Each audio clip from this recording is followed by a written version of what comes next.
The sun beat down on Sunspear like a sovereign claiming its throne. The Dornish palace shimmered under its heat, all sandstone and shadowed alcoves, pierced by the crisp scent of lemon and brine wafting from the sea beyond the tower of the sun. Banners of gold and orange and red flapped lazily from its battlements. Robb Stark could feel the weight of the southern heat settle over his northern bones, sweat pricking at the nape of his neck beneath the polished silver and blue of House Stark.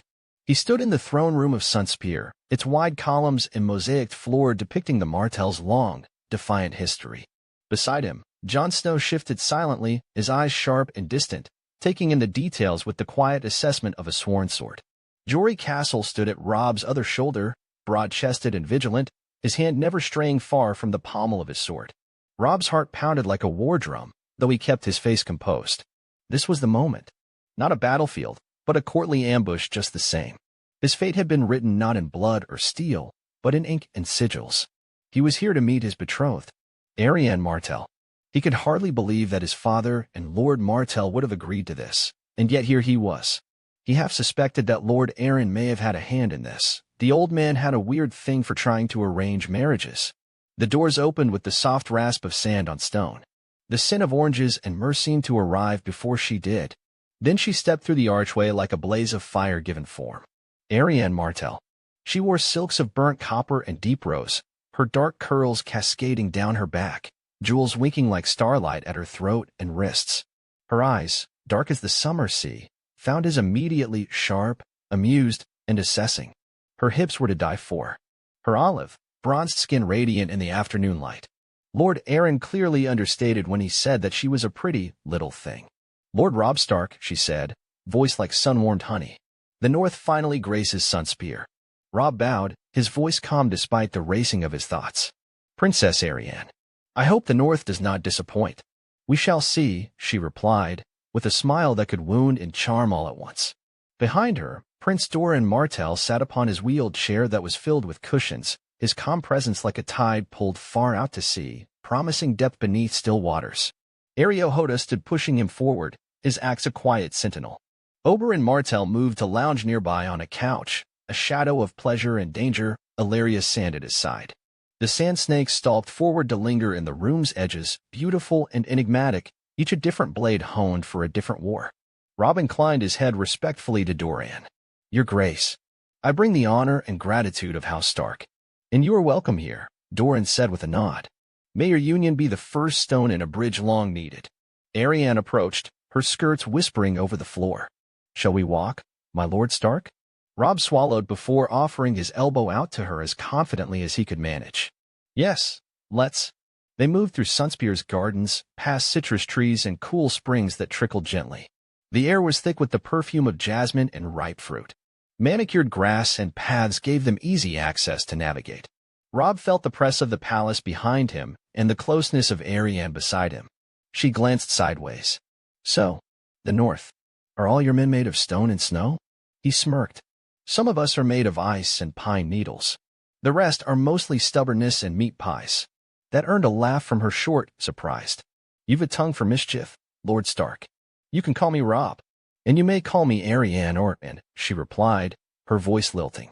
Though I make no promises that I will answer every time. He studied her for a moment. You enjoy the game. Of course. Why else live in a court? She said, twirling a small fig from a passing dish of fruit. But I'm not here to play endlessly. I want to know the man I'm to wed. And I want to know the woman I'm to rule beside, he said. They slowed beneath the shade of a lemon tree. Arianne tilted her head, her earrings catching the sun. You say rule beside, not rule over. Robb nodded. I've seen enough in King's Landing to know what happens when men try to silence women with crowns. His thoughts went to a certain overweight drunkard of a king. Interesting, she thought. He wasn't only a wolf, he was one who had wandered far from his den and returned with lessons. And yet you bristle at the idea of your future wife having lovers, do you not? She asked lightly, testing. He stiffened slightly. In the north, that is not our way. It is our way in Dorne, she said, watching him closely. Then perhaps, Robb said slowly, there must be a way that is ours. But even as he said the words, they tasted like ash in his mouth. You either have a paramour or you don't. You can't have a whole other person. That gave her pause. He was not trying to dominate, nor fully yield. Compromise, real compromise, was rare in nobles and lords.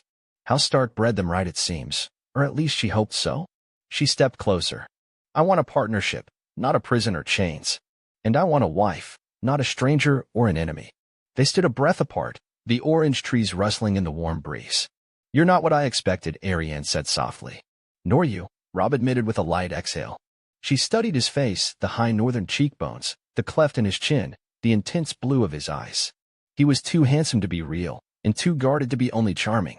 You've been Jon Arryn's ward, she said. Does that mean you've been raised like a courthound? Or did you learn something of how the South breathes?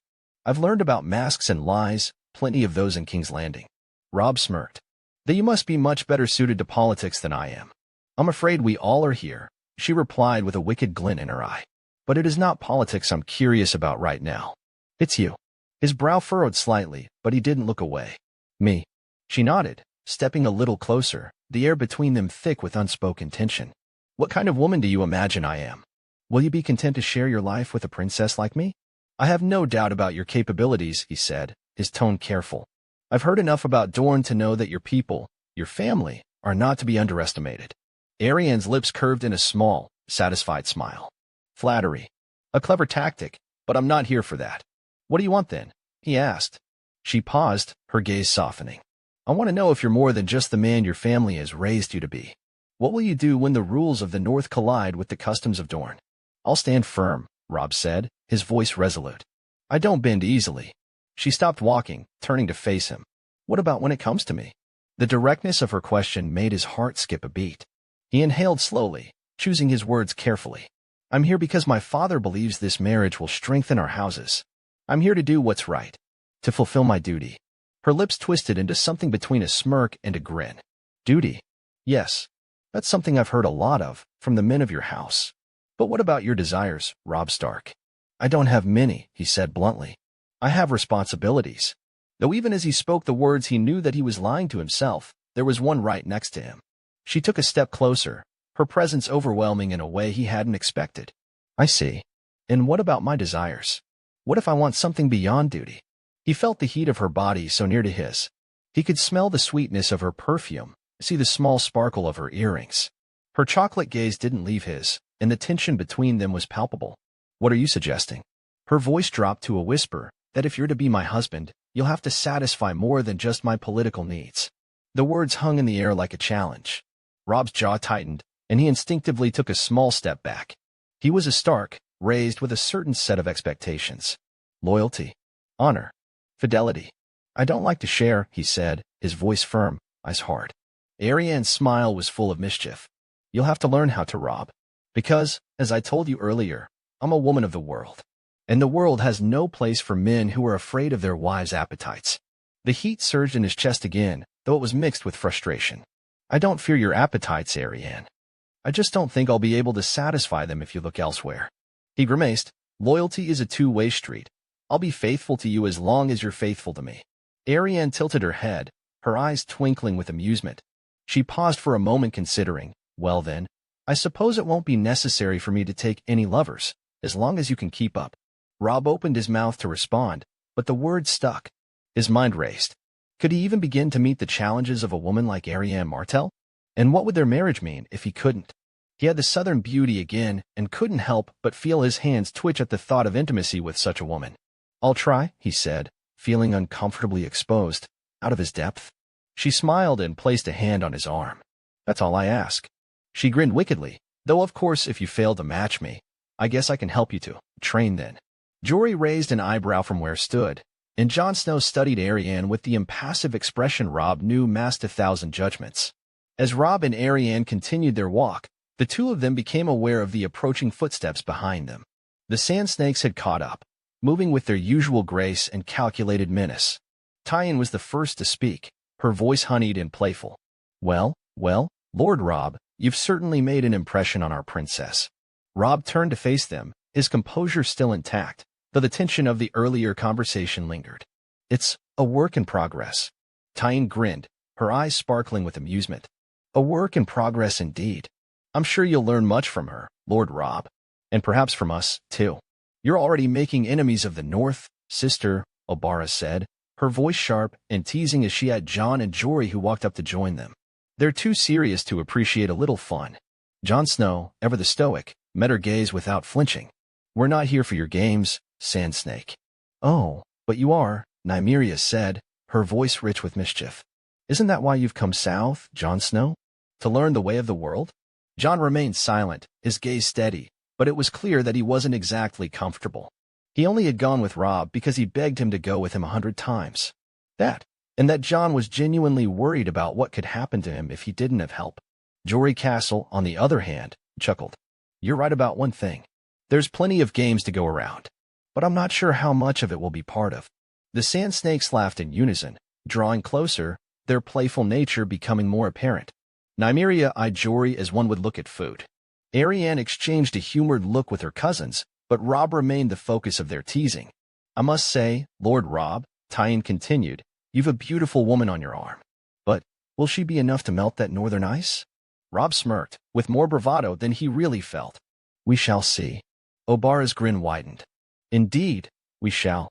As the courtyard quieted, Tywin's sand drifted toward Jon Snow like a wisp of white silk and honeyed malice.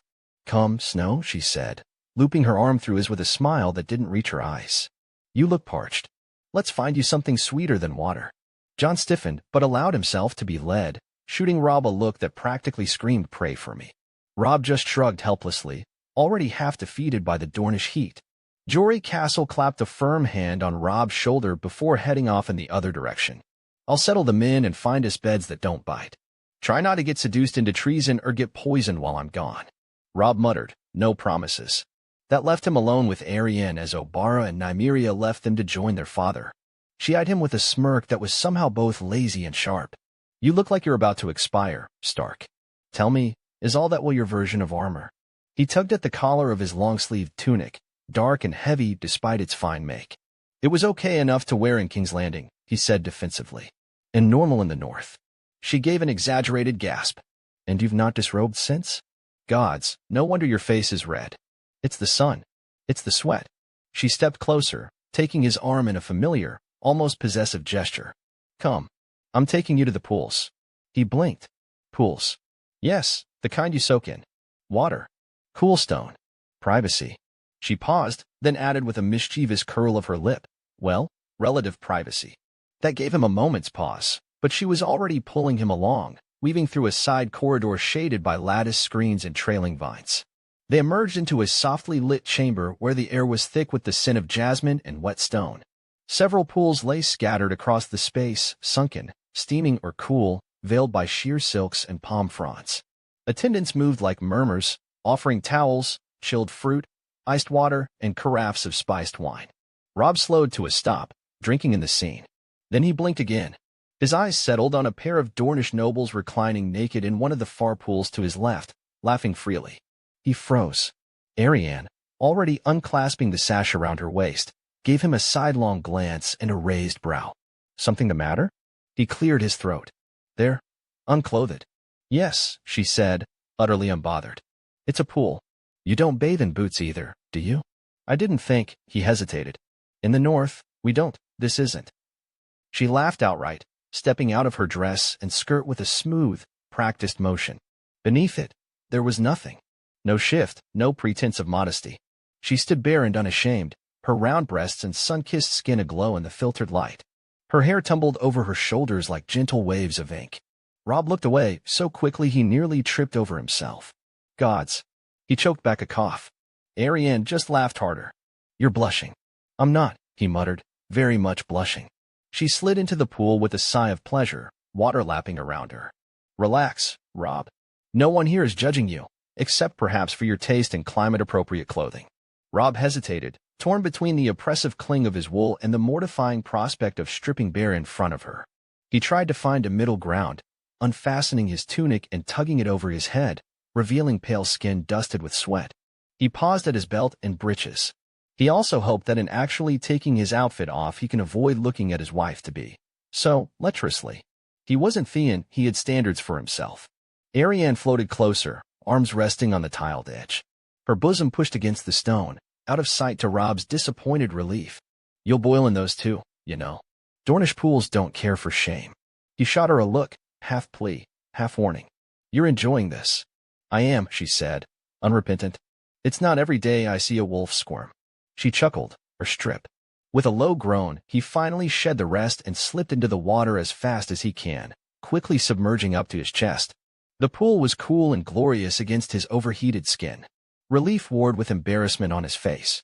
Arianne tilted her head, gaze sweeping him openly. "You know," she said, tone lazy but appreciative for someone raised in furs, "you cut a fine figure." She can appreciate the strong chest, the broad shoulders, the muscled arms, and, well, everything else. Her father had not neglected her taste with this unorthodox match. She couldn't help but feel a bit grateful deep inside. She also wondered how his auburn curls would feel between her fingers, and she was eager to find out. He stared straight ahead at her, exasperated. "You're impossible." "I'm Dornish," she replied, with something close to pride. "You'll learn the difference soon enough." He risked a glance her way, and for a moment they just looked at one another, quiet, unguarded. The ripples between them shimmered in the golden light. "Why bring me here?" he asked, voice low and husky. "Because I wanted to," she said simply. "Because you're always so wound-tight I can hear the strain in your voice. And because, if we were to share a future, I'd rather see you like this." "Like what?" "Unarmored." That quieted him. He looked down at the water, then back at her. "I don't know how to be like that, exactly." "Then we'll learn together." Robb gave her an honest, small smile, a faint shine of hope in his Tully eyes. Arianne decided to lower her own guard and smile back honestly. She too could feel some of her worries slipping away quietly. Just then, a loud commotion echoed from beyond the chamber, a slurred yell and something crashing into a bush. "Jon," Robb muttered. Arianne sighed dramatically. "Tyene moves fast." The following day. The courtyard of Sunspear was sweltering by midday, the Dornish sun beating down upon the sandstone with an intensity that made the very air shimmer and dance. Yet despite the heat, a sizable crowd had gathered along the shaded arcades and sides, nobles, knights, guards, and curious courtiers murmuring in anticipation, eager to see what is a rare occasion. At the heart of the square, two men stood facing each other, weapons drawn. Oberyn Martell, the Red Viper, circled with a disarming smirk curled like a scimitar on his lips. His bronze-colored spear glinted in the sun, its point dancing with restless energy. Across from him, Robb Stark adjusted his grip on the longsword gifted to him by his father, its northern steel and dark handle, a stark contrast to the Dornish brightness around him. Arianne Martell leaned lazily against a carved pillar in the shade. Her dark eyes under long lashes were transfixed on the northern air. Her expression was unreadable to most, a mixture of interest, amusement, and something more elusive, simmering beneath her gaze. Around her, the sand snakes sat or stood with keen eyes, whispering wagers and commentary. "Are they truly going to fight?" Sarella asked, peering from under her wide-brimmed hat. "It's a duel, not a battle," Tyene replied, fingers laced together neatly. "But the spear still bites." "Oberyn's going to play with him," Nymeria said. "He always does it first." Obara said nothing. Her face and stance were uptight as her knee bounced from where she sat. "Not always," Arianne murmured, her gaze still on Robb. "Let's see if this wolf bites back." Near the edge of the practice yard, Jon Snow stood with arms crossed, brow furrowed beneath dark curls damp with sweat. Beside him, Jory Castle wore the weary patience of a man who'd seen too many young men with something to prove. As much as it would shame him, he would wager if asked, on Prince Oberyn on virtue of his experience and cunning. "I don't like this," Jon muttered. "Oberyn's not the sort to go easy." "No," Jory said, eyeing the Red Viper carefully. "But your brother's not the sort to back down, either." "I never said he was." They turned back to the center just as Oberyn lunged. The Dornish prince moved like a serpent, fluid and swift, a thrust of the spear, a feint, a retreat. Robb parried with disciplined precision, the edge of his blade catching the shaft and sliding at his side. He stepped in, closing the distance where the spear was weakest, and brought his sword down in a powerful arc. Oberyn spun away with the grace of a dancer, the butt of his spear catching Robb's leg mid-turn. The young Stark stumbled but didn't fall, recovering fast enough to block a follow-up thrust aimed at his ribs. He raised the longsword to center at Oberyn's chest, ready to block or strike. From the shade, Arianne's full lips parted slightly. "He's quicker than I thought," she said under her breath. "He's not your usual northern brute," said Nymeria. "And he's pretty." Arianne smirked. "That he is." Back in the yard, Robb adjusted his stance, eyes narrowing. Sweat glistened at his brow, but he didn't look winded. If anything, he looked sharper now, more focused. "You're fast," Robb said aloud, voice steady. "And you're well trained," Oberyn replied, twirling his spear. "Good. That makes this more fun. They clashed again, steel against steel, the clatter echoing off the stones. Robb pressed harder this time, forcing Oberyn back with a flurry of strikes that forced the Dornishmen to retreat several steps. A gasp rose from the crowd. Then, with a grin, Oberyn reversed his retreat in a heartbeat. He launched forward, sweeping Robb's legs with the haft of the spear and simultaneously twisting into a thrust that nearly clipped his opponent's shoulder. Robb dropped into a roll, came up on one knee, and slashed, the blade slicing Oberyn's sleeve. A line of crimson welled on his bicep. The crowd murmured louder now. Oberyn glanced at the cut, then at Robb. He laughed, not mockingly, but with something almost pleased. "Very good, Wolf." "You're bleeding," Robb said. Oberyn raised an eyebrow, amused. "Only a little. Do you yield?" Robb asked with half a grin. "In Dorne, we don't yield until we're dead," Oberyn replied. "And I quite like living." Robb's grin widened. "Then you should at least match me." Oberyn smirked in agreement and launched a flurry of an assault, spear flashing out like quicksilver. Robb backpedaled with grace, sword countering each swing and parrying each thrust. His form was airtight, his footwork perfect. Ser Rodrik would be proud of him if he saw how he was handling the Red Viper. Just as he thought he had beat off Oberyn's assault, Robb noticed a shift in his stance and felt his eyes widened as he saw Oberyn's left hand dart out. A curved dagger. Robb had thought he'd gotten a good measure of Oberyn's battle style, but with him now wielding his spear one-handed, with a dagger to follow up any openings, Robb was now off tempo. The momentum was against him. Jory grimaced, already seeing the end. Robb jumped to the side, swinging his sword out to blast through Oberyn's defense, a last-ditch effort, only to find the shine of steel under his face and right at his neck. His sword was frozen where he held it up in the air, stuck in half-swing. Oberyn grinned triumphantly. "Do you yield, Wolf?" Robb chuckled as he looked down at the dagger that was an inch from severing his throat. "I'm not so prideful to know when I'm beat. I yield." He stepped back, lowering his sword. Oberyn mirrored the gesture, resting the butt of his spear against the ground and giving a short, theatrical bow. The crowd applauded, some genuinely, others with polite surprise. The duel had not gone the way many had expected. Arianne straightened from her pillar, clapping softly, a private smile playing at her lips. "Well," she said, "perhaps this wolf won't melt in the sun after all." As Robb approached, Jon was already walking toward him. "You're not hurt?" Jon asked, concern creasing his features. "Only my pride," Robb said with a tired chuckle. "That man moves like water. Father and Ser Rodrik never attacked that fast ever." "He's been killing since before you were born," Jory added. "And you held your own." Robb looked back toward Oberyn, who was already laughing with his daughters, blood still trickling down his arm. "Held my own," Robb echoed quietly. Then his eyes drifted past the Viper to Arianne, watching him with her sultry stare. He met her gaze and felt his lips perk up, his eyes brightening, hoping he impressed her. She didn't look away. She blew a kiss at him and moved with her cousins to go back inside, disappearing out of sight. A few hours later. The meeting chamber atop the Tower of the Sun was quiet save for the rustle of silk curtains and the chirps of cicadas beyond the arched windows. The sun had started to fall below the horizon, casting Sunspear in gold, pink, and rose. A table had been set with wine, olives, and sweetmeats, but few had touched them. Robb Stark sat across from Prince Doran, flanked by Jon Snow and Jory Castle, both standing as quiet sentinels. Across from them, Arianne Martell reclined beside her father, eyes bright, and Oberyn sat sprawled like a lazy panther on a nearby couch, already sipping from a goblet of arbor red. "Let us not pretend this is the first we speak of marriage," Doran said, his voice soft and calm. "Your father and I exchanged words long before your journey, as have I and Lord Arryn.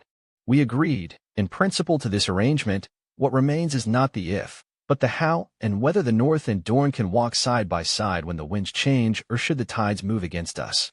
Robb inclined his head. "My father sent me to show that our intentions are not hollow words.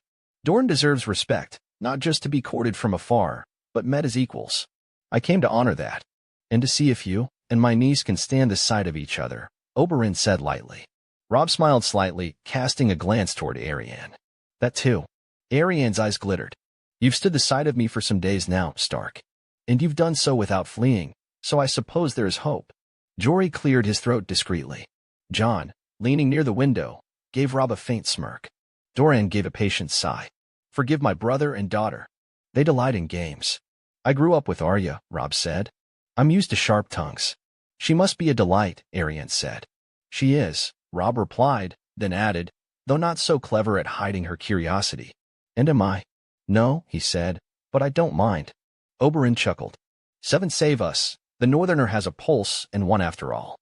Doran, ever composed, lifted a hand. Let us speak clearly now. We agreed on an alliance between House Stark and House Martell. But before anything is bound by faith or flesh, I must know your understanding of what that means. For you. For your people. Robb sat straighter. My father rules the north and is allied to the Riverlands. He believes the realm grows more unstable with each passing moon. King Robert may feast and hunt, but others circle the throne like vultures. The north looks south and sees only disorder and corruption. But Dorne has stood apart. Strong, patient, and proud. Doran nodded slowly, weighing every word. If this match proceeds, Robb continued, it will be more than a marriage. It will be a message. That the old grudges can be put to rest. That the North and Dorne are not pawns in the games of the Crownlands, or the Reach, or the Westerlands. And if war comes? Oberyn asked, would your father bleed for Dorne? Would you? If Dorne is threatened, Robb said, we do not stand idle. We remember our oaths, as we have 100 times before. And if the North is called traitor or enemy for standing apart or against royal quarrels, will Dorne lend its spears? You would have Dorne take sides in a war that is yet to come? Doran asked quietly. I would have Dorne know that, if it comes, it will not stand alone. A heavy silence followed that, broken only by the sound of wine being poured. Oberyn lifted his goblet. I rather like him. I thought you might, Arryn said, not looking away from Robb.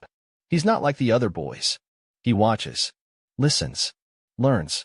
Robb flushed slightly but did not look away. So do you? Doran leaned forward, his eyes deadly serious.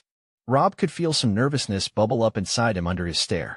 Remember carefully that aside from military support, we are talking about a complete shift of dynamics, relations, and strategy. Northern ice for Dornish spices. Northern furs for Dornish silks. Northern ironwood for Dornish wine and fruit. We would even allow for a few more weirwood trees to be planted here to accommodate you and your men.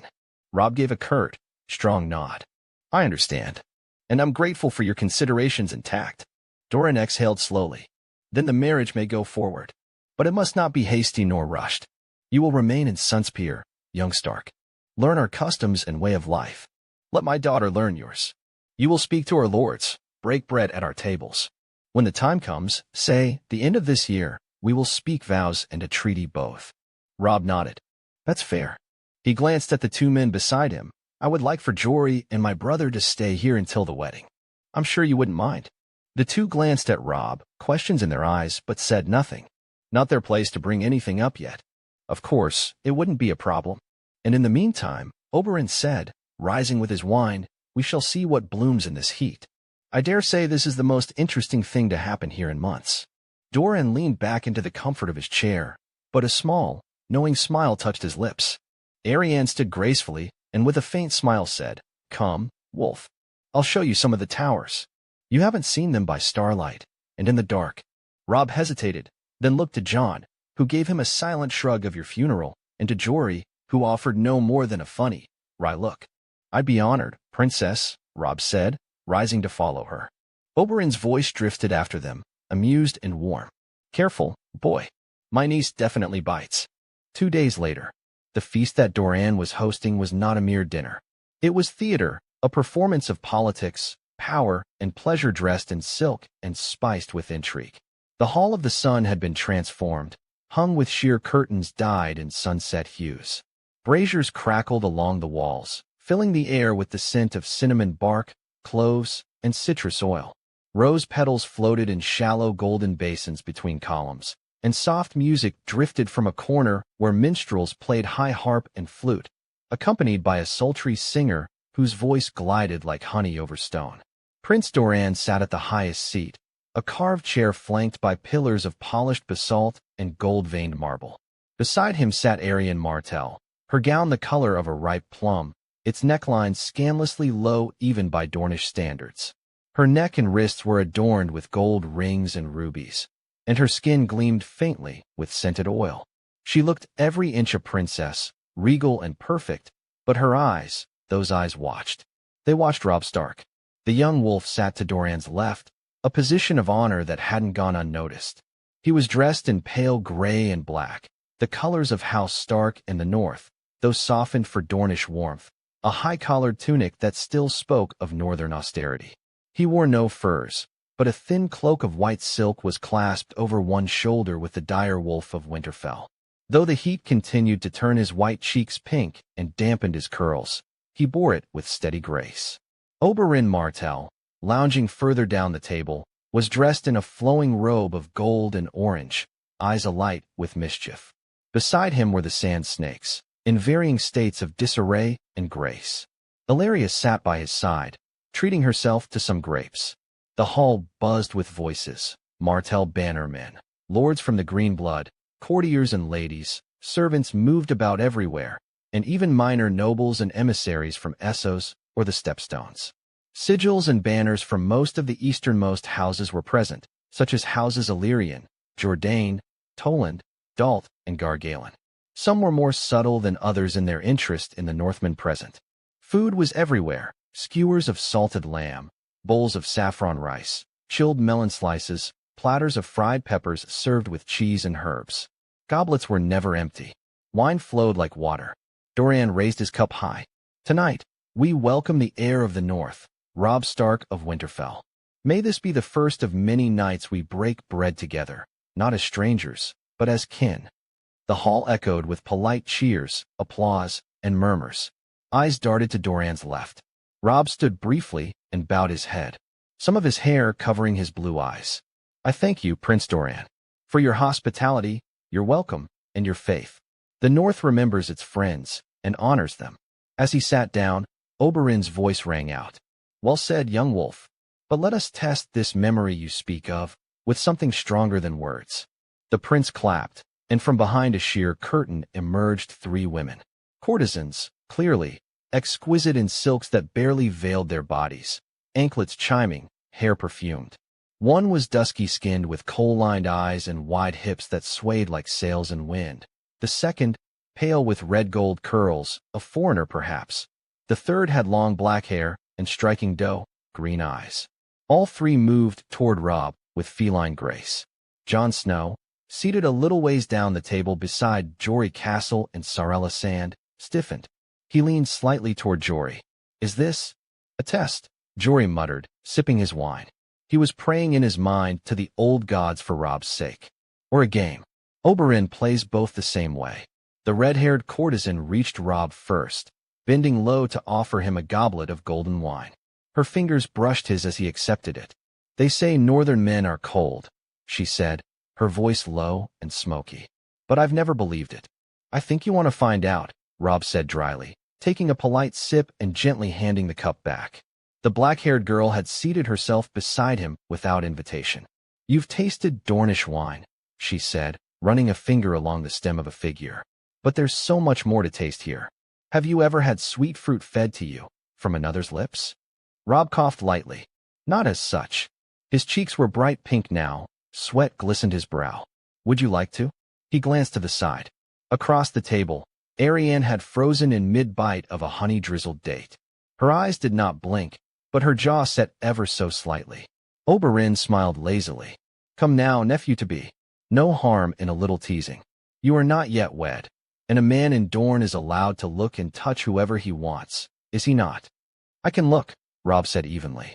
But I've already seen what I like before today. There was a pause, and Arianne's lip curled faintly upward. The feline snarl that was building up dissipated, and she looked neutral again. The courtesans were nothing if not professional. They laughed like wind chimes, took their leave with grace, and melted back into the perfumed haze. Robb turned back to his plate and tore off a piece of flatbread, letting the moment pass without further comment. Oberyn raised a brow. Robb couldn't tell what he was thinking. A tame wolf? No, Robb said calmly. A loyal one. A murmur passed through the hall. A few raised brows, some impressed nods. Even some of the older lords looked at him with slightly less condescension than before. Though many were greatly confused, Oberyn spoke true and they agreed with his logic, so they weren't sure why Robb wouldn't entertain his last days as a bachelor. Dorian said nothing for a time, but his cup paused at his lips and his eyes rested on Robb with that deep, unreadable quiet. Jon leaned toward Jory again. Was that good? Jory gave a strong nod. Very good. Oberyn meant to rattle him. Didn't work.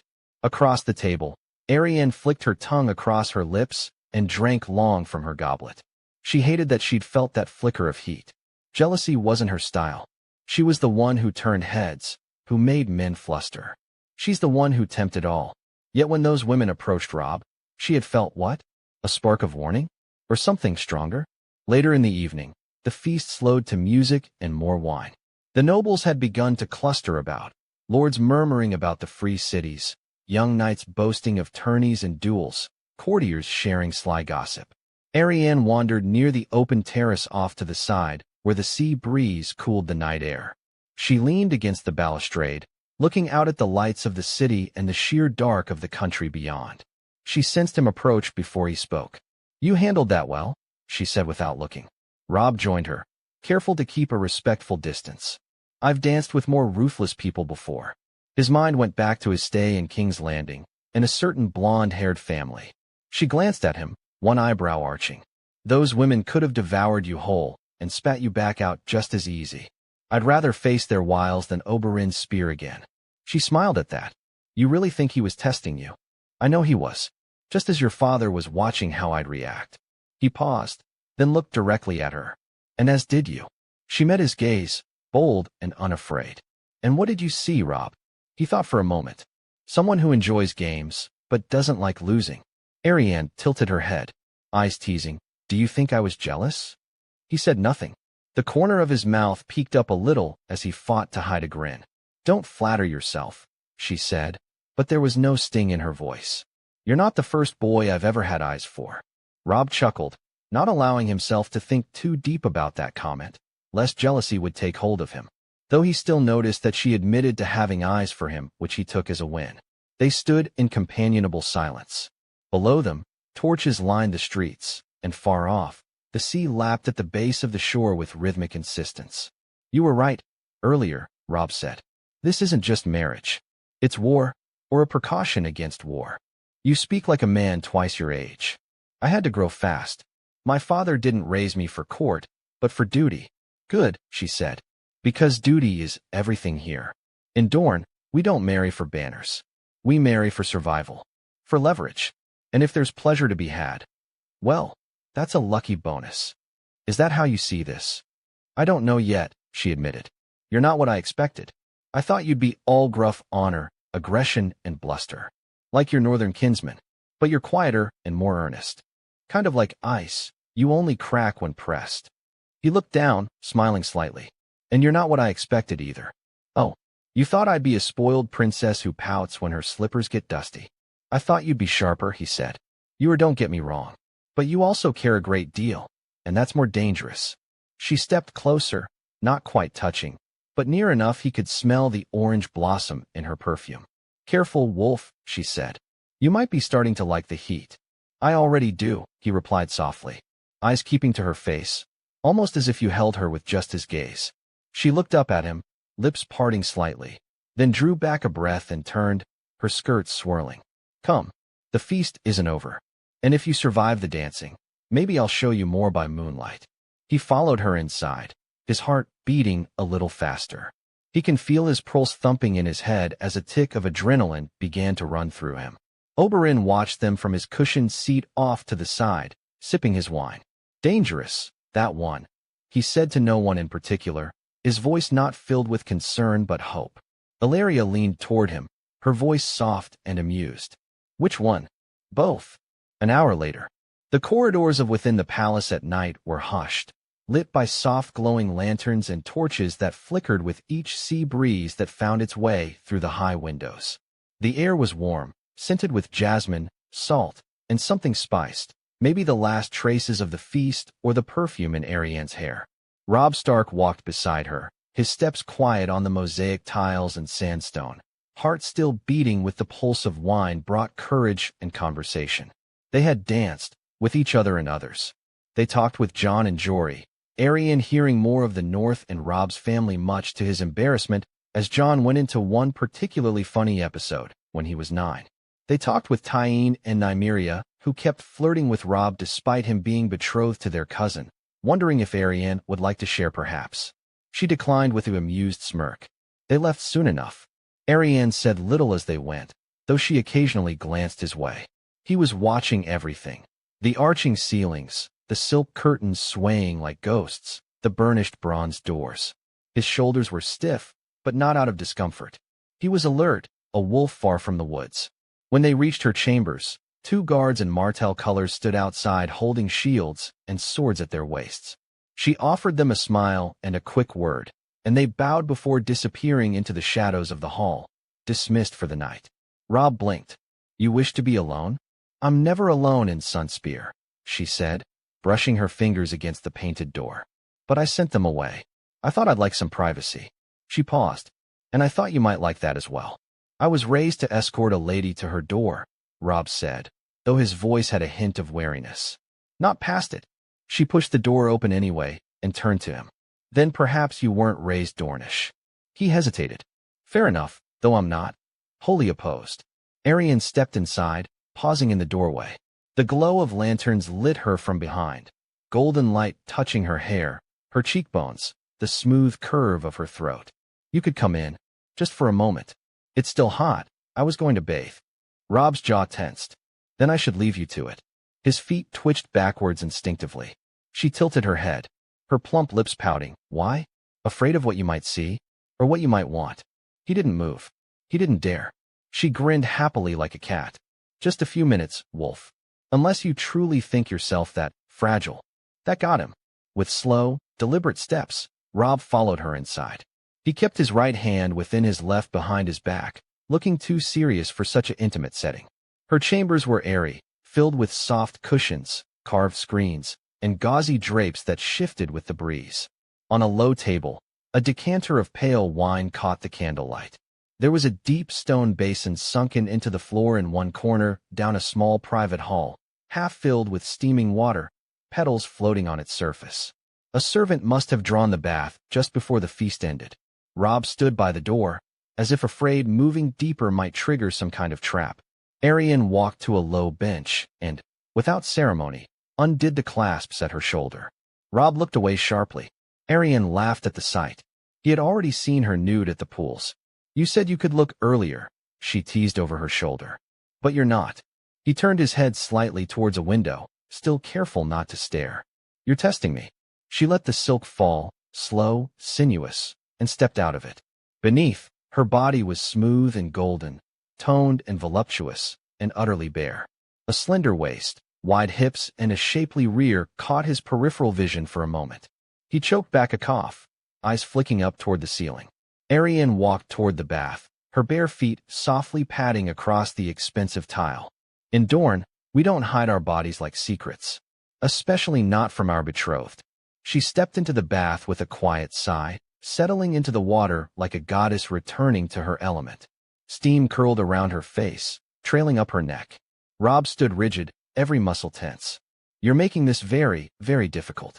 Good, she murmured, drawing her knees up, water lapping at her smooth, sun-kissed thighs.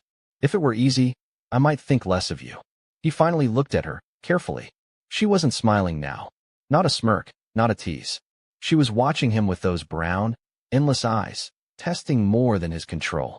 She was testing his desire, his will, his self-control, his loyalty, his very nature. Robb exhaled slowly, breath leaving his mouth like a whisper. I'm not a boy, Arianne. No, she said. You're a man. And you're mine, or you will be. So I wanted to see. She rose slightly in the water, arms glistening, fingers dragging her hair back and exposing her perked-up breasts. How strong is your honor when it's tempted, when it aches? His fists clenched at his sides. He can feel his blood pulsing down his chest and waist and knew what kind of a reaction his body will traitorously show.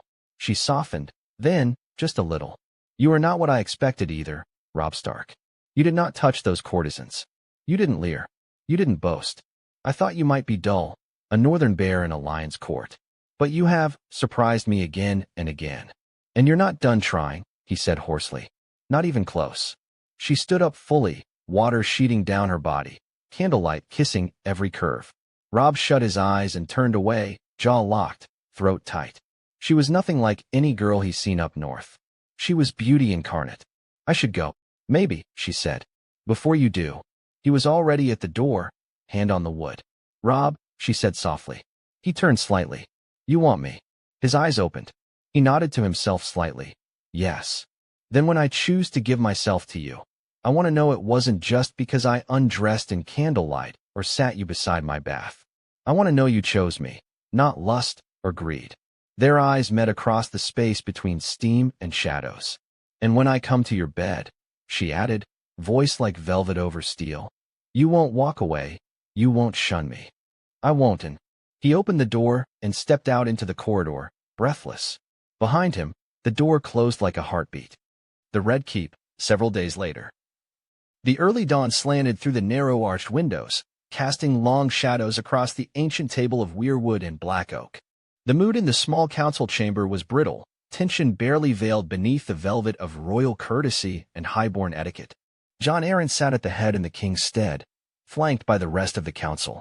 He looked weary, the lines of age carved deep into his features, but his blue eyes remained clear and watchful. Robb Stark and Arianne Martell. Cersei's voice cut through the silence like a blade. What in the name of the seven is Doran and Oberyn playing at? Renly Baratheon chuckled softly. It seems, dear sister, they're playing the same game as everyone else. Only this time, they've invited the North. Tyrion Lannister, lounging with one boot up on the bench beside him, took a lazy sip of wine. You sound surprised, Cersei. The Starks are noble, the Martells are proud. It was only a matter of time before they found each other repulsively attractive. Cersei shot him a withering look. Don't jest, Tyrion. This is dangerous. Dangerous, he said, raising an eyebrow. Dorne and the North lie on opposite ends of the realm. It would take an army a year just to march from Sunspear to Winterfell, and twice that to survive the snow or the sand, depending on which way they went. And unless Robb Stark has taught his direwolf to swim, I dare say they'll need a large navy, which neither realm possesses. Aside from the Manderleys, who have more fish and nets than ships. Varys, folding his hands in the voluminous sleeves of his lavender robe, offered a serene smile. Still, it is an alliance that spans from desert to tundra. Unprecedented in many ways. And rather poetic, wouldn't you say? Pycelle coughed. The Riverlands too, by extension. Lady Catelyn is a Tully, after all. Should House Tully follow suit with loyalty to this marriage pact, then the crown must watch all three regions who are bound in a tacit alliance. Jon Arryn finally stirred. House Tully as is House Stark are loyal to the crown, to King Robert. That bond has not wavered. His voice, though quiet, held iron beneath it. Cersei turned her eyes on the old hand. And what of your loyalties, Lord Arryn? You fostered the Stark boy, didn't you? Jon's eyes narrowed slightly. Robb was under my roof for 2 years, as was his father before him long ago. I watched the boy grow into a fine young man, honorable, thoughtful, with more wisdom in his silence than most lords in a hall of shouting. I will not see him made into a villain because you distrust his name. Cersei's lips tightened. You forget the lesson of rebellion. The North raised its banners once before, and returned them when honor was satisfied, Jon replied calmly. They do not move lightly. Nor do the Martells. Littlefinger, who had remained silent until now, finally leaned forward, fingers steepled beneath his chin. And yet, it is a bold move. Lord Stark marries his heir to the far south. Not a declaration of war, but a declaration nonetheless. He would not be willing to give up a piece like his eldest son so easily. Exactly, said Cersei. It's an insult. A slight to the crown. A threat to peace. Please, said Tyrion, rolling his eyes. You sound like father after a spoiled hunt. No fleets. No roads between them. No armies massing at Moat Cailin or the Prince's Pass. All we have are some whispers and a betrothal that has not yet finished. If this is war, it's the laziest one I've ever seen. Renly smirked. Perhaps they're trying a new tactic, not marching straight to King's Landing with pitchforks and dragons. What a novel idea. Cersei turned her glare toward him. You're amused because you don't see the danger. No, Renly said, still smiling. I'm amused because you think two youths holding hands in Dorne will tear the realm apart. And I hardly think my brother the king will think much of them at all besides amusement. Jon Arryn folded his hands. We ought to remember that peace is kept not merely by swords, but by understanding. The North and Dorne are the most isolated regions of the realm, historically disconnected. If they are finding common cause, it's likely because they feel increasingly alienated and shunned from the Iron Throne. Varys nodded. A perceptive point, my lord. The Martells have long memories, for not wrong reasons. In the north, well, even longer winters. This may be less about defiance and more about protection. Common interest and concerns breed strange bedfellows. Pycelle harumphed. And what of the dragons? What if the girl lays claim through her Dornish line to Rhaegar's son? If such a child yet lives, There is no such child. Those are merely rumors, Jon said flatly. Aegon is dead. And I would not hear a boy like Robb Stark likened to Targaryen tyrants and killers. Cersei exhaled through her nose, a slow, controlled breath. If this alliance bears fruit, we could see half the realm aligned against us. Half, Tyrion said. The Vale stands with Arryn, the Reach is for the Tyrells, and the Westerlands answer to us. 3 for 3. And I wouldn't count the Crownlands or Storelands out just yet, despite their fondness for royal favor, gold, and gossip. Renly drummed his fingers. The real question is, what do they want? An alliance, yes. But to what end? Varys's eyes gleamed faintly in the dim light. Perhaps they merely wish to be left alone. Or perhaps they see the coming storm and mean to weather it together. Either way, we should not dismiss it lightly. Cersei looked to Jon Arryn again. And you would have us. What? Send a wedding gift. I would have us not mistake caution for weakness, Jon replied. The realm is large. Let us not make it smaller by turning every union into treason. Dozens of houses and families are married every year in some wedding or another. Tyrion raised his goblet. To reason, he toasted dryly. A rare guest at this table. Indeed, Jon murmured, but one worth inviting. There was a long pause before Littlefinger said softly, if they marry in Sunspear, perhaps we should send someone to observe. A gesture of goodwill and a chance to see who else shows up. Cersei looked displeased, but did not speak again, just nodding her agreement. Varys smiled faintly. Wise. Best to watch a fire before declaring it ablaze. The bells of the September of Baelor rang outside, echoing faintly into the chamber. The meeting adjourned shortly after, but the silence lingered. Things have changed. Whether for better or for worse is yet to be seen. Casterly Rock, the following day. The golden light of late morning spilled through the tall arched windows of the solar, gilding the carved lions along the mantel in molten hues. Tywin Lannister stood at the hearth, back ramrod straight, hands clasped behind him as the flames danced before his unblinking gaze. The air smelled faintly of parchment and smoke, as if the room itself held its breath. He looked the spitting image of a stern patriarch. The sounds of men and women fluttered up from below in the courtyards and corridors to the solar faintly. Kevan Lannister entered with careful steps, wearing a handsome tunic, folding a sealed letter in his hands. His face, usually composed, bore the shadow of something sharper, unease, perhaps even alarm.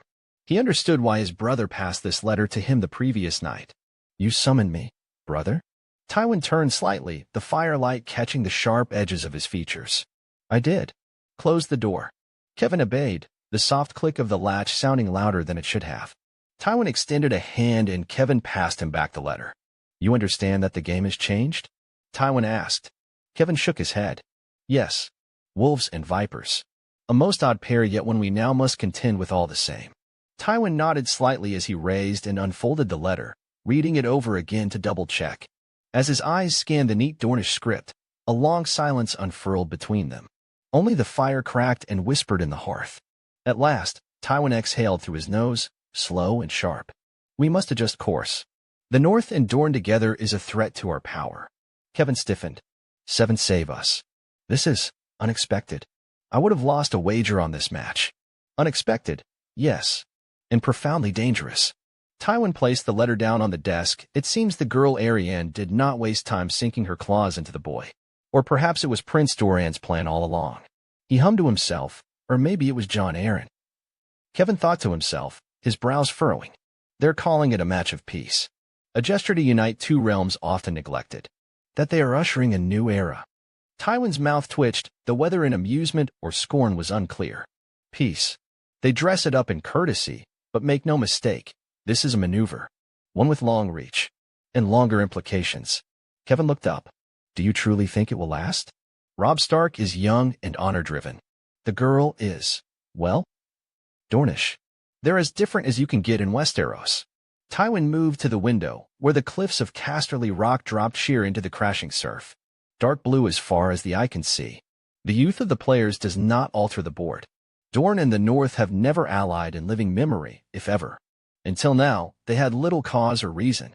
But with this, they hold a bridge of territory stretching from the wall to the narrow sea. And should the riverlands be swayed? He paused, fingers tightening behind his back.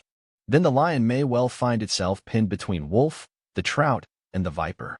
Kevin swallowed. You think they intend war? Not yet, Tywin said, turning. Especially not with Robert still alive as king. But alliances are not forged in fire to cool in the sun. They are tempered for conflict. Robb Stark may relax now, but he is his father's son, and Ned Stark holds to his oaths. As does Hoster Tully. Kevin nodded slowly. And the Martells have long memories. They still smolder over Elia and her children. Elia was murdered when the realm was won, Tywin said coolly. Just as necessary as it was unfortunate. Kevin didn't argue. Instead, he said, this will change everything. The North has long been too distant to meddle, and Dorne too isolated. But together, they could challenge us. Even the crown. Tywin moved to a map spread across the table. His gloved finger traced the jagged lines of Westeros, Winterfell in the far north, Sunspear curled like a serpent in the south. He stopped between them. He eyed the Westerlands, the Vale, the Reach, the Crownlands, the Stormlands. He didn't bother considering the Iron Islands. If they march, it won't be alone. House Martell can bring 10 to 15,000 spears. The Starks, perhaps another 20,000. More if the Riverlands turn. He turned back to face his brother. And they will turn if Hoster Tully still draws breath. Eddard Stark is his son by marriage, and all of Eddard's children are half Tully. Kevin approached. So what do we do? Divide them before the bond hardens? Divide, yes. And prepare. Tywin's voice grew harder. We must keep the Vale, the Stormlands, and the Reach in check. They will decide the balance. Kevin looked thoughtful. Mace Tyrell may not move for us unless he is sufficiently tempted. Perhaps Marjorie for Joffrey. Tywin gave a small, mirthless smile. Mace seeks glory and recognition but is a fool. The Reach can be flattered, but not trusted. Olenna Tyrell calls the shots, not her oaf of a son. On the other hand, the Stormlands are fractured, Stannis broods on Dragonstone, and Renly smiles at Loras Tyrell too much in King's Landing. He tapped a section of the map. The Vale is key. Jon Arryn remains a stabilizing force, but he is old. When he falls, Lisa will look to Peter Baelish, and Peter will sell anything for power. The Knights of the Vale are a powerful force, especially under capable leadership, say Yohn Royce maybe. Kevin hesitated, then said, would it be worth reaching out to one of the parties directly? Perhaps to offer the crown's favor to the Martells? Try to make them distance themselves from the Starks. Tywin arched a brow. You would give them what? A marriage? A command? Kevin shook his head. No, but perhaps a threat. Quietly. Remind them that an open door with one side is closed door with another. Threats are blunt instruments, Tywin said. And Doran Martell does not respond to bludgeons. He is like a tree, calm and patient. We must find the thread he fears most. Tywin sat back down and folded his hands upon the desk, crisp and precise. The wolf pup has some wit to him, I'll grant. Yielding to Oberyn without shame, choosing courtship over conflict, it shows a mind not unlike his father's. Spending time with all the Martells, including his betrothed. But it also shows a possible weakness, which is, he is young, and he is ruled by his heart and emotions, like all hot-blooded young men are. Kevin folded his arms. You mean the girl? I mean the illusion of peace, Tywin said. Love, lust, alliance, it clouds a man's judgment. If Arianne holds his leash, she can be used. And if not, then the North may find itself bleeding again, as it did during Robert's rebellion, which was over another girl. Kevin frowned. Would you act now? No, Tywin said. Not yet. We watch. We listen. And we begin preparing coin, arms, loyal men in the right keeps. If it comes to war, we must be ready to strike before the snake coils and the wolf stalks. He turned back to the fire, its glow deepening the hollows of his face. And if war does not come? Kevin asked. Then we bide our time. Kings die. Wards fail. Peace fades. Tywin's voice was as hard as the stone beneath him. And the lion stands tall. Winterfell, the end of the month. The raven reached Winterfell just before the first real snow. Its wings beat through the morning chill, skimming across the frosted battlements before coming to rest on the Rookery Tower. Maester Luwin untied the scroll, noting the Martell seal, sun and spear impressed in red wax, and read the missive as the fire cracked in the hearth behind him. He did not hurry. The message was short and to the point. When he entered the great hall, he found Lord Eddard Stark seated near the fire, young Rickon on his lap, and Bran playing with a wooden sword a few feet away. The firelight flickered over Ned's face, catching the silver in his beard. "There's word from Dorne," Luwin said simply, offering the tired parchment. Ned took it, brow furrowed as he read. He looked every bit of his age now, and every bit of his office. After a long moment, he exhaled through his nose. "So, it's done." Catelyn looked up from where she was stitching Sansa's old gown into something smaller for Arya. "What's done?" Ned handed her the letter without a word. Her hand slowed over the page as her lips moved silently. "He's giving up Winterfell," she said at last, voice sharp. "He's sure he wants to do this?" Ned nodded. "In return for Sunspear. He becomes Arianne's prince consort and effective heir to Dorne after her." He paused, considering. "Unless of course they have children. Why would he?" She stopped herself. "No. He's a man grown. It's his choice, and we shall respect it." "His choice, and Doran Martell's offer," Ned said quietly. As much as he agreed that they can only respect Robb's decisions, he understood that it wasn't being made in a vacuum. Plans and pieces that he didn't understand were being moved at this very moment. That much he did know. Sansa, seated by the window, had risen at the mention of Dorne. "Is Arianne beautiful?" she asked, half dreaming, her voice pitched up as if in wonder. "A real-life princess."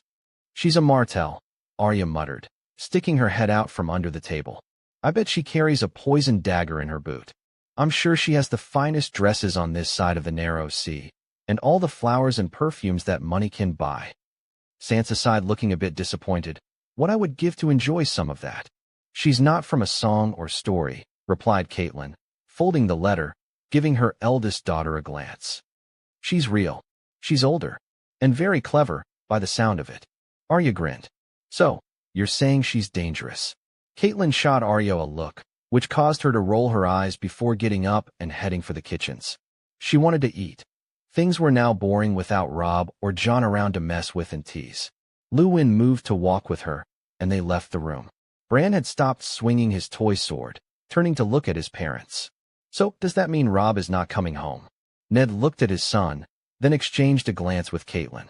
"Not for a while," Ned said softly. "But he will one day. He just has a new home to grow into now." Bran frowned. "But what about Grey Wind?" "Grey Wind will stay with him," Catelyn said gently, stroking Bran's hair. "They belong together." She didn't consider mentioning Jon at all. Ned rose from his seat, setting Rickon down, who moved sleepily to his mother, who welcomed him with open arms. He crossed the hall slowly, staring out at the gray courtyard through the arched glass windows. "We now have to adjust our plans," he said quietly, mostly to himself. "Robb is no longer our heir." Catelyn joined him, carrying Rickon, the gown left behind where she had sat. Then her gaze shifted to her next eldest son, who went back to fighting imaginary enemies and wildlings. "How do we explain this to the bannermen? To the north? With honesty and respect. He's still our son, still Stark, though he may wear Martell colors. He'll always be a wolf, no matter how much silk and perfume they may try to dress him in." Catelyn sighed as she nuzzled Rickon in her arms. She missed her eldest boy. It was uncanny and queer to not see him every day, to not hear his voice or see the shared Tully hair he had. She hoped he knew what he was doing. Back in Dorne, in the warmth of Sunspear's stables, the scent of hay, leather, dirt, and warm blood filled the air. Robb moved with the ease of long familiarity that came with his extended stay, leading Arianne down a narrow stone stair that opened into the kennels below. A few Martell hounds stirred as they passed, but it was the soft, padded steps of something larger at the back that echoed the loudest. "Here?" Arianne asked, raising a raven-painted brow. "Not in the courtyard, not amongst the flowers or market. You bring your betrothed to the bowels of the castle." She batted her eyes while giving Robb a hot look. "Is this the part where you steal me away and elope back north now that we are far out of sight?" The thought of it sent a light rush of warmth through her, which surprised her. She couldn't help but imagine his strong hands wrapping around her as he threw her onto a saddle. Robb smirked over his shoulder with a gentle chuckle. "Tempting, but no. He's more of himself here. I'd rather he meet you without the weight of pageantry and politics." She followed, her fingers brushing the hilt of her knife hidden in the confines of her sleeve. As much as she liked Robb, she wasn't a fool and won't let her guard down so easily. Her braid fell over one shoulder, dark as sable, a ruby glinting with the torchlight at her throat. Even the dark and musty atmosphere of the kennels still couldn't diminish her presence. They came to a stop, side by side. Robb whistled twice. Gray Wind emerged from the far end, golden eyes gleaming in the dim light. His fur caught the lantern glow like tarnished silver, and his low growl thrummed like a drumbeat. He sniffed the air warily. Arryn halted. She had seen wolves before, thin, sand-bred beasts of the Dornish mountains, usually reddish and brown in color, the size of an adolescent pony at largest. But this creature was no mere wolf. This was a northern myth, standing and breathing and listening. He is, she murmured, eyes taking him in, very large. Quite the understatement. Gray Wind would probably be looking horses in the eyes in another year. Robb gave another soft whistle, beckoning with a hand for him. Gray Wind's ears flicked. He padded forward cautiously, nose twitching. Arryn held still, gaze steady. Does he always growl first? With most people, Robb said. He didn't like Prince Oberyn. Bit his boot a little. That sounds like an endorsement, she said dryly. My uncle always got along best with dead animals, usually for poisons and experiments and the like. Robb stepped closer and crouched beside Gray Wind. He murmured something softly, too low to catch, and the direwolf's growling ceased. His tail didn't wag. He wasn't that sort of beast, but he leaned forward and sniffed at the hem of Arryn's thin gown which blew back with his heavy breath. You smell like oranges and tea, Robb said, nodding his head to Gray Wind. Is that a compliment in the north? It's a compliment for a wolf, isn't it? She laughed. It is. Though she wondered how Robb would know what the direwolf would think. Gray Wind moved in a slow circle around her, head hunched down as he took in another whiff of her. Arryn let him inspect her, turning with him gently. She didn't flinch when his snout came close to her fingers. She extended one hand, fingers steady. He nudged them with his nose, then gave a rough, slobbery lick. She saw Robb exhale from the corner of her eye, some invisible tension leaving his shoulders. Well? She asked, lifting her chin up. Do I pass? He trusts you. That's more than I can ask for. Robb gave a cheeky grin. Though him not eating you is a good start as well. Arryn rolled her eyes at that, as she crouched to get a better look at the dire wolf. I've always liked animals better than lords and nobles, she said, brushing her fingers along Gray Wind's back. They don't plot or lie. They don't make false promises or half-truths. Neither do I. She turned her head. Not even to yourself? Robb opened his mouth, then hesitated. Sometimes yes, he admitted. But not about you. Arryn's face softened. Good. Because I'm very good at spotting lies and remembering them. Robb smiled at that, offering up a rag for her to wipe her hand clean with. Later that day, with the heat of the sun bleeding out beyond the horizon, Arryn found herself in one of the smaller courtyards that connected to the gates, where the shadows ran long and the air still held a trace of warmth. Jon Snow stood there, tending to one of the sand steeds the Martells kept for guests. His hair was loose and long, sweat sticking to his brow, his dark leathers and cloth dusty. The stallion nudged him for another apple, which he happily supplied. Arryn wasn't sure what to make of him. She knew that he was her betrothed's bastard brother and the one shame of the honorable Eddard Stark. He was quite comely and gentle, which she knew only lured Tyene in, who enjoyed teasing someone with no experience. She also understood that Robb trusted him implicitly and didn't like for him to stand away and aside from him. He was still an enigma. He glanced her way. You spoil him, Arryn said very matter of fact. I like him better than most people. Jon replied back smoothly, heading turning only a fraction to acknowledge her, his focus still on the horse. He's well-bred, very beautiful. You've been pretty quiet since the feast, she observed, giving the stallion a quick look. And you rarely speak to me. Jon nodded as though seeing no problem with that. You outrank me, and I like some peace and quiet. Arryn nodded at that. She may feel the same way if she had Tyene hounding her every day looking for a bite. I outrank most of this castle. That hasn't stopped me before. I talk to whoever I like. He looked at her for a moment. You're not what I expected. Because I'm not delicate, spoiled, and docile? Jon chuckled at that. As far as nobility goes, she is definitely not as spoiled as most, though she still has no real idea of what life was like without her high status and privilege. Not that he was going to say that. He wasn't stupid. Because you make him smile, and that's more important than anything else to me. She tilted her head. You're close, aren't you? He's more than a friend. He's my brother, even if I'm a snow. He passed the horse another apple from his bag. She paused for a moment, unsure where to press or what to ask. She settled her mind on something easy enough. What was he like as a boy? Jon smirked. Awful at dancing. Our Septa said he moved like a wet bear or an old moose. He used to fake illness and injury to get out of lessons.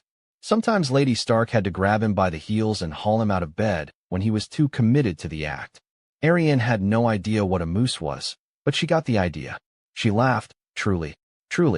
He was always serious as well, trying so hard to be a man before his time. Jon gave a short laugh. So as long as being a man means no dancing. He still does that a bit, she said wryly. Though she would say that he was a pretty good dancer if asked, he didn't embarrass himself at her father's feast. He's better at it now? That's the difference. She looked at Jon closely. He still held an anxious posture in his shoulders at being addressed by her. This was the longest they've talked so far, and they've been here for a little more than a month. Do you miss Winterfell? I miss it. It's home. But here it's warmer. Not just the sun. He glanced up to the darkening sky as dusk loomed over the city. You like Dorne? Aside from how bastards are viewed, and that I don't have to keep an eye out for Lady Stark, I like what it's doing to him. Oh. She couldn't help the smile, though she noticed his aversion for Robb's mother and filed that away in her mind. You think I suit him? She hoped that she did. Jon nodded. Even if neither of you has figured it out yet. You're learning each other. That takes time. That's my only good advice. I'm no expert on courtship. She glanced toward the distant tower where Robb rested. You helped shape him. You're welcome to him, Jon said with a crooked grin. I'm not the one marrying his ugly mug. I intend to keep him, she shot back, a smirk dancing on her face. It sounds better every day. The Tower of the Sun, a few weeks later. The beauty of sunset on the summer sea with Dorne in the foreground was magnificent in Robb's conclusion. For it draped Sunspear in a golden haze, and the sandy shores looked relaxing and peaceful from where he stood. From the height of the Tower of the Sun, the city below shimmered like a mirage, white domes, slender towers, and winding streets caught in a rising buzz as people finished their days. The salty tang of the summer sea floated on the breeze, but the air remained heavy, thick with heat and the scent of blooming fruits and wine. Robb Stark stood at the edge of the balcony, his forearms braced against warm stone. A bead of sweat traced down his crisped neck, disappearing into the collar of his white, linen tunic. He could still recall the clean cold of Winterfell, the wind racing across the battlements, the scent of snow and the feel of frost. Here, there was only sun and stone and fire in the air. He has now lived in Sunspear for a little more than 2 months, and still he had not grown used to the heat. He, Jon, Jory and the rest of their retinue had all sustained burns within days of their arrival. It was only the gracious treatment of ointments and pastes that have prevented them from feeling serious pain and possible injury. The Dornish made it look effortless. Barefoot nobles gliding across marble floors, laughter rising in courtyards heavy with jasmine, ladies and courtiers going about sleeveless with low necklines. And Arryn Martell moved through it all like she was born of it, made from fire and silk. He heard her before he saw her, bare feet on smooth tile, the light rustle of fabric. She never announced herself lest it was a public event. You're hiding, she said, stepping into view. Robb turned. Or seeking quiet. Hard to tell the difference in this place. We don't do quiet in Dorne, Arryn said, crossing over to his side by the balcony with a sly smile. Not unless we're planning something. Should I be worried? You usually are, he said. About me, at least. You're not what I expected, she replied, her tone teasing but laced with a truth he couldn't quite touch. She wore a sleeveless gown of deep red which bared her beautiful, toned arms, loose and flowing in the Dornish fashion, the fabric clinging where the breeze caught it. Gold rings glinted in her ears, and her long, dark hair was braided back with threads of silk. Northern wolves aren't meant to lie in the sun. Yet here I am, looking uncomfortable, and still here nonetheless. Arryn's smile deepened, her brown eyes looking quite pleased. Persistence is either a virtue or a danger. I haven't decided which you are. He smirked. You've had a few months to decide. That's more than what some get. I'll always want more time. I've only had a few glimpses of you. Honest ones, at least. He said nothing, but the flush rising in his cheeks was unmistakable from her tease. She laughed softly. Was I really that shocking in the pools? You were surprising. Surprising? I dare say that's worse than shocking. Robb gave a half shrug. I'm used to fur and wool, not silk and skin. And now, I still try not to look. You seem to fail at that. He cleared his throat with a light cough. I fail. He peered to his right, noticing her knowing gaze and raised brows. Maybe I fail a lot. She laughed again, delighted, and leaned her arms on the balcony beside him, gazing out at the skyline and cityscape. So, Lord Wolf, what are you really doing up here, brooding over rooftops and salty sea air, trying to understand the shape of what might come next? And what shape does it take? You tell me. My father says there is talk, but no certainty. Your father says the same. So we wait for our fathers to decide our futures. Typical. He hummed in thought for a moment, before he turned his head. Would you go north if asked?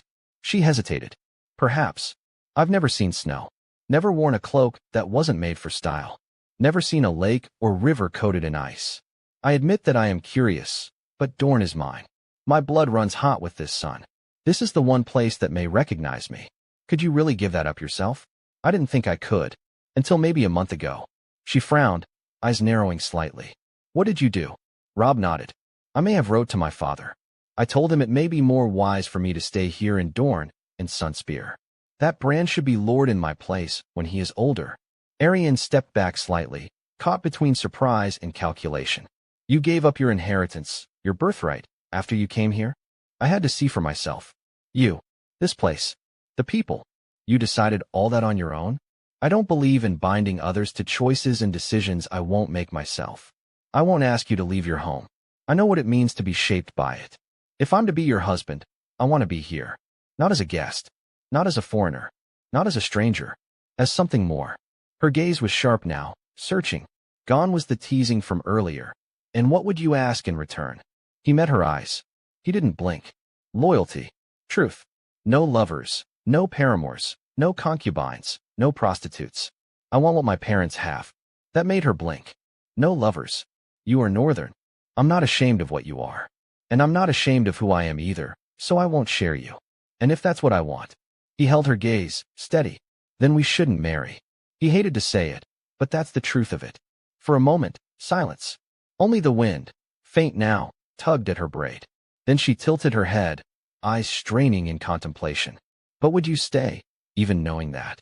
Even with no assurance I'll say yes to your demands.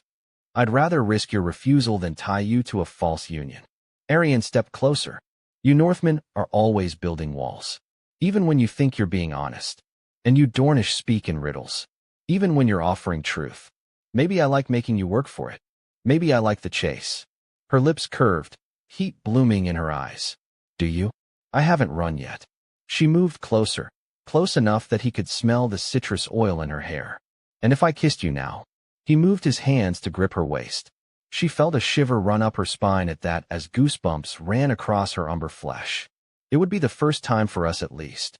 I've wondered why you never tried. You terrify me. Good. Robb leaned in, just slightly, his eyes glazing and heavy with both lust and adoration. But not enough to keep me from trying. She reached for him, fingers skimming his jawline and moving to entangle in his curls. Then do it, my wolf. He kissed her. The heat of Sunspear was nothing beside the warmth of her mouth. Her lips tasted of spiced wine and grapes, soft and slow at first, until she pressed closer. His hand found the small of her back, tentatively, and then firm. Her fingers curled deep in his hair, pulling just enough to make him gasp. She smiled against his mouth. When they parted, her breath was uneven. Not bad. For a northerner. You say that like I'm not trying to impress you. Oh, you are, she said. And you're doing it rather well. They lingered in the quiet, eyes locked onto each other and feeling nothing but warmth that wasn't from the southern sun. There will be trade and friendship, she said at last. My father sees the value. The North can advocate for us in King's Landing and help us rebuild our influence. And we can use our trade connections across the free cities to send some merchants and goods north to White Harbor. Robb's grin was brighter than gold. I love it when you talk politics. Arryn's blush took her off guard as it shone through her makeup and olive skin. He didn't understand what he can do to her. But the rest, us, that's more uncertain. Let me earn it. I'll do right by you, Anne. Arianne arched an eyebrow, though she couldn't help but feel inwardly giddy at that. One kiss won't tip the balance. Then I'll give you another. He paused in thought before smirking with only a little shyness in his eyes. Maybe a little more. So he did. A few hours later, the sky outside had darkened to a beautiful night, the last edge of sun bleeding into the horizon beyond, far out of sight with the faintest shade of pink. Candles and torches flickered in ornate holders, throwing gold and amber shadows against the mosaic tiles and sandstone. The scent of sandalwood and jasmine hung heavy in the air. Arianne lounged on a plush divan strewn with silk cushions, wearing a sheer robe of coral silk that shimmered when she moved.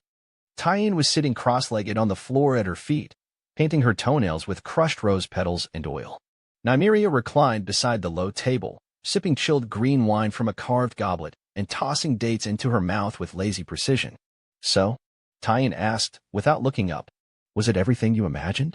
Arianne gave a dramatic sigh. Oh, you are insufferable. Nymeria smirked. That's not a no. It's not a yes either, Arianne said, twirling a curl of raven hair around one finger. It was acceptable. Acceptable. Tyene gasped. You've been pacing like a caged lynx since you got back from the tower. Nymeria snorted. And your lips are still a little swollen. And don't try to hide the love bites on your neck. I see them. Arianne laughed before looking down at her goblet. He surprised me. You don't like surprises, Nymeria noted. I didn't say I didn't like this one. Tyene grinned wickedly. Tell us every scandalous detail. We need to know everything. What was he like? What did he do? There's not much scandal. It was just a kiss. Just a kiss. Nymeria arched a brow. You've kissed plenty of men and women before him. This one's clearly different. She smirked, and one kiss wouldn't leave two love bites behind. Arianne said nothing at first, then smiled faintly. Her eyes betrayed her, and she knew that her friends can tell. Maybe it was more than just one kiss. That, and he gave up Winterfell. Tyene froze. What? A moon ago, Arianne said, looking more serious than before. He wrote to his father, Lord Stark. He said he would name his brother as heir to the north in his place. Said he would be willing to stay here. In Sunspear.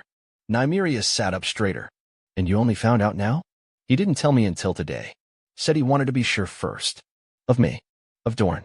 Tyene's brows rose, her mouth wide open in shock. That's surprisingly romantic. It's also rather foolish, Nymeria added, pondering on the news. But the bold sort of foolish. He told me he wouldn't ask me to leave Sunspear. Said he wanted to become part of this place, not an outsider. He also said he would be more than happy to have the wedding to take place here in Dorne, a wedding of my choosing whether in a September or a Godwood, and that for both me and any of our future children to retain the Martell name. All three took a moment to contemplate on Robb's offering, which was extremely generous. He was well in his rights to demand for a bit more than that. Tyene looked thoughtful. And you believe him? Arianne hesitated. I want to. Gods, I want to. I hope he is as earnest as he seems. Nymeria cocked her head. And what about lovers? They all knew his initial reaction when they first met and talked about the future. He made it clear, he won't share. Not ever. That's very Stark of him, Tyene murmured, looking a bit disappointed, and Arianne couldn't help but chuckle knowing Tyene wanted a shot at Robb just as she did with Jon Snow. It is, Arianne said. And I'm not sure if it offends me or flatters me. Both, said Nymeria with a knowing smirk. Tyene giggled. You should have seen your face when he said it the first time. Arianne laughed softly. He was nervous, too.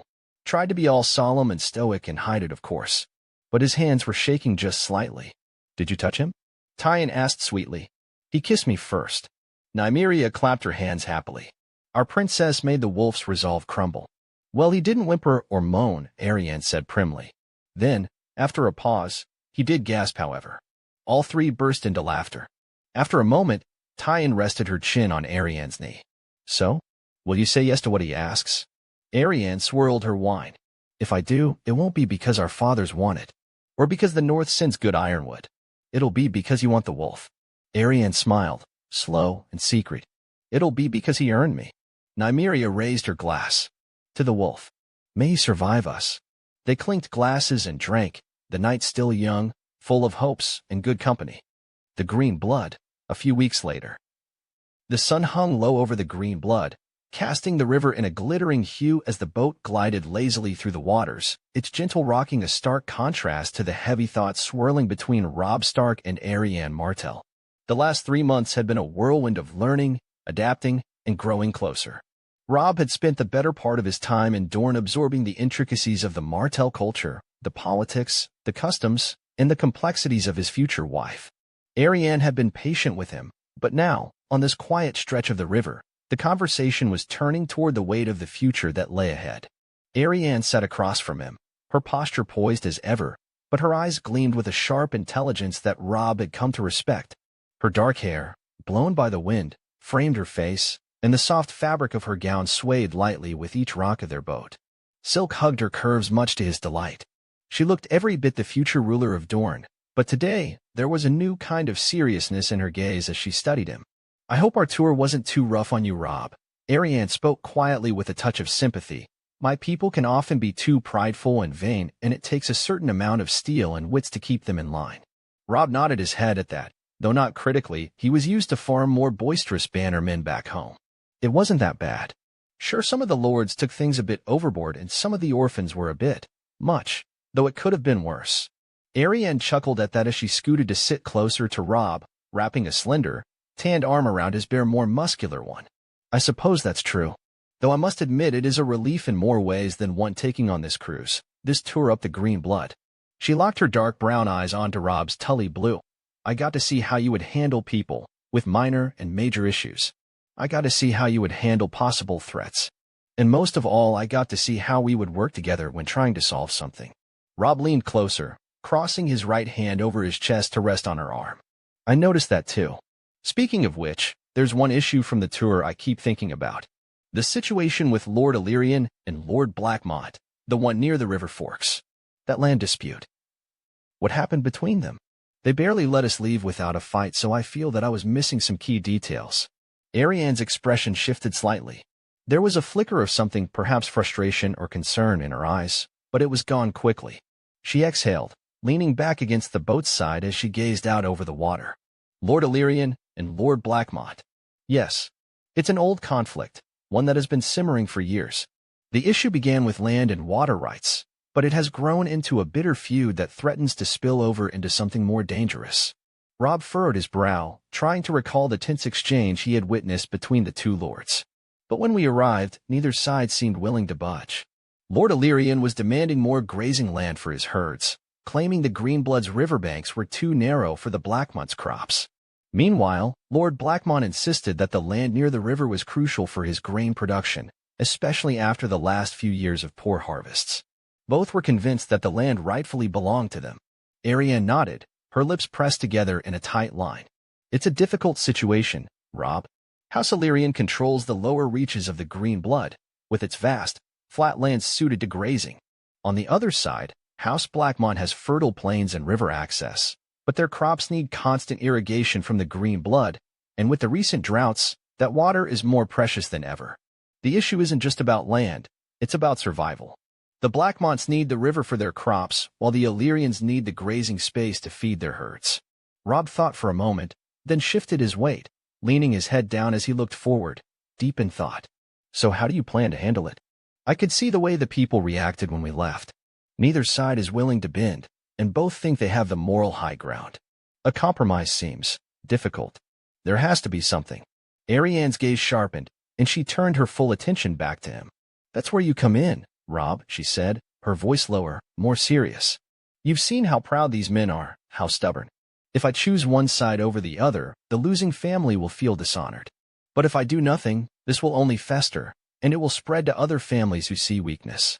House Illyrian and House Blackmont are powerful in their own ways, and this land dispute could very well set a dangerous precedent." Robb leaned back slightly, considering her words. "But you can't let them keep fighting.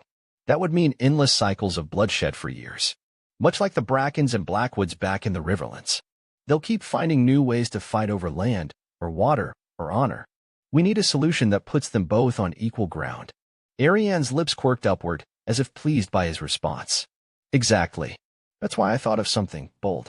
Perhaps a shared agreement, something that allows both families to get what they need without stripping one of their rights." Robb raised an eyebrow. "What exactly do you have in mind?" We could broker a deal. Arianne spoke confidently. What if I proposed to both families that they work together in an alliance? The Illyrians and Blackmonts don't need the river every single day, so we work out different times of the year for them to use it for themselves. Kind of like a joint rotational agreement of sorts. A neutral party, perhaps even yourself, could mediate any disputes in the future as an arbiter. We could sweeten the deal by having the Illyrians give a cut of their profits from their herds to the Blackmonts, and the Blackmonts give a slice of their crops to the Illyrians. No more bloodshed, and no more letting one family take everything from the other either. Robb's lips tugged upward in a smile. A fair deal for both sides. That might actually work. If we set it up right, they'd be forced to abide by the terms, if for no other reason than pride or looking greedy in the eyes of the other houses. Arianne's eyes glimmered with approval. And that's where you come in again, my lord husband. You've learned well, Robb. A strong leader doesn't just take sides, he finds a way to make both sides come together on his or her own terms. Robb looked at her, his heart quickening slightly. The more he spent time with Arianne, the more he saw the sharp intelligence behind her beauty. I've been learning from the best, he said softly. Arianne smiled at that, her fingers more tightly grabbing the bicep of his arm. You flatter me, Robb, but it is true. And when we return to them in the future, we'll need to make sure we handle these kinds of matters swiftly and decisively. Dorne cannot afford weakness. Robb nodded, his mind turning over the possibilities. We'll make sure they don't tear each other apart. Together. She hummed, sliding closer, so her thigh brushed his. Careful. If you keep flattering me like that, I might decide to reward you. Robb grinned, a boyish flash of mischief in his otherwise usually stoic face. Is that so? He moved a hand to grip her waist tightly, sparking a warm thrum through Arianne. Oh, it is, Arianne purred. She rose slowly to her feet, her silk skirt swaying with the movement, then extended her hand to him, eyes dancing. Come with me, wolf. I'd rather not waste the rest of this daylight discussing land and livestock. Robb stood, towering over her, but letting her lead. To the cabin, then? She pulled him close by the hand, her smile equal parts promise and challenge. Unless you'd prefer I ravish you here on the deck? He laughed, low and warm. I'd rather the crew not get an eyeful of my bride-to-be. Arianne tugged him forward quite insistently, and together they moved toward the stern, where the soft cloth of the cabin curtains fluttered in the river breeze. Behind them, the green blood glistened beneath the waning sun, and the boat drifted on silent and steady, carrying its royal passengers towards their wedding on the horizon. Arianne made for the bed, kicking her slippers off. Robb slammed the door shut behind them, as Arianne began to strip out of her fabrics, bearing all of herself for Robb's lustful hunger. Sunspear, a week later. The waves crashed against the thick, wooden hull of the ship in what was a symphony of water, and Sunspear rose ahead of them, all sandstone towers and golden spires, strange and elegant against the endless burnished horizon.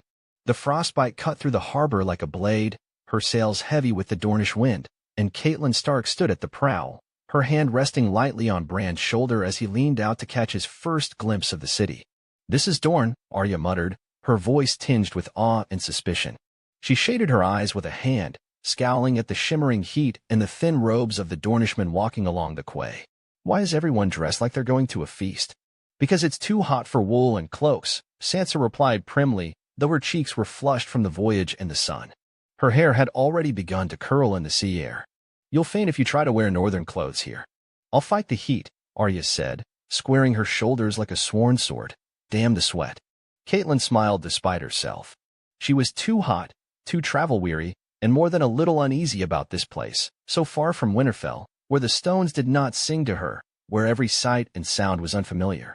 Yet her heart leapt to think of Robb, her firstborn, who had left Winterfell almost 3 years previously to serve as Jon Arryn's ward and now stood ready to wed into one of the great houses of Westeros.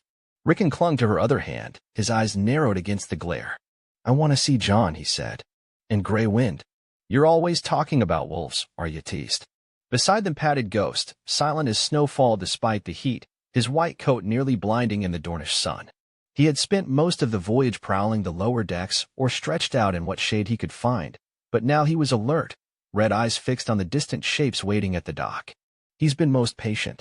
As the ship drew into the harbor, Dornish banners snapped overhead, orange and red and gold, sunbursts gleaming on silken fields. The Martells were waiting, tall and regal in their desert finery. Prince Doran sat beneath a canopy, hands resting on the arms of his chair, his expression composed but warm. Beside him stood Prince Oberyn, his lean frame draped in flowing robes of copper and red, and a sharp-eyed smile curving his mouth. Ser Ario Hoda and younger courtiers flanked them, eyes watchful. Ilaria Sand and the Sand Snakes stood off to the side with Prince Doran's sons, Quentyn and Trystane Martell. They all looked equal parts curious and equal parts bored about all of the ceremony and pomp. Guards stood behind them, dressed in light tunics and bearing spears and swords. In front of them all stood Robb Stark, taller and more tan than at any previous point his mother had ever saw him, his northern cloak traded for light Dornish linen. His hair was much longer than Catelyn last recalled, his face calm but bright with excitement. At his side was Arianne Martell, poised and vivid in a gown of deep orange silk, her hand resting comfortably in Robb's. Jon Snow stood nearby, hair tied back like a Dornish knight, his expression breaking into a rare and honest smile as the Starks began to disembark. Bran was the first to cross down from the ship, unable to hide his excitement, followed by Arya and Rickon, both looking stunned and intrigued by the exotic surroundings. Ghost stayed close behind, patting down the plank, tail low and alert. Sansa descended like a lady from a song, her curiosity barely hidden behind practiced grace. Last came Catelyn, standing tall despite the sun and exhaustion. Prince Doran inclined his head solemnly. "Lady Stark," he said, "you honor our house with your presence. Sunspear is yours, and your children are welcome as kin." She stepped forward and dipped a respectful curtsy. "Prince Doran, your welcome is most generous. And your proposal," her eyes flicked to Arianne, then Robb even more so. Oberyn stepped in then, a hand pressed theatrically to his chest. "To bind fire and frost in union," he said. "It's a rare thing, to make peace without a war first. Perhaps we might be wiser than our forebears." "I would prefer that," Catelyn said. "Westeros has blood enough, the lot of us." Oberyn's smile deepened, though his eyes held something back at her words. "Let us hope your husband and our ever-so-gracious king feel the same." Robb moved to her then, and for a moment, all formalities were set aside as he took his mother in his arms. "You look well," she said, brushing an auburn lock from his brow. "So do you," Robb replied. "You made it. I wasn't sure you'd bring the whole pack." "I didn't," she said. "Your father stayed to greet the king." "Of course," Robb murmured. "He'll do his duty." He would have made a similar choice as well. At that moment, Ghost padded forward, and Jon knelt with quiet reverence to greet him. The direwolf leaned into his touch, silent but present in the way only Ghost could be. Behind them, a bark broke the air as gray wind dashed from a shaded courtyard, lean and powerful. The two direwolves collided like the waves in the harbor, circling, sniffing, recognizing, yipping. "They've been restless without each other," Jon said. "Gray wind wouldn't sleep last night. Kept pacing." "They know," Arya said, watching the wolves rejoin. "They always know." Robb turned toward the rest of the family. "Come, we'll show you the water gardens. There's shade there, and Sansa, they serve lemon cakes and even roasted swan." "I think I love this place," Sansa said without thinking, her eyes bright at the sound of the available dishes. As the Stark and Martell families passed under archways of pale stone, cooled by trickling fountains and flowering vines, the past and future felt as if they breathed together. And, somewhere far to the north, Eddard Stark stood before a king with old burdens. But here, in the light of Sunspear, his children stepped into a new world, eager for now, but not without weight, and a wedding that will dictate the future.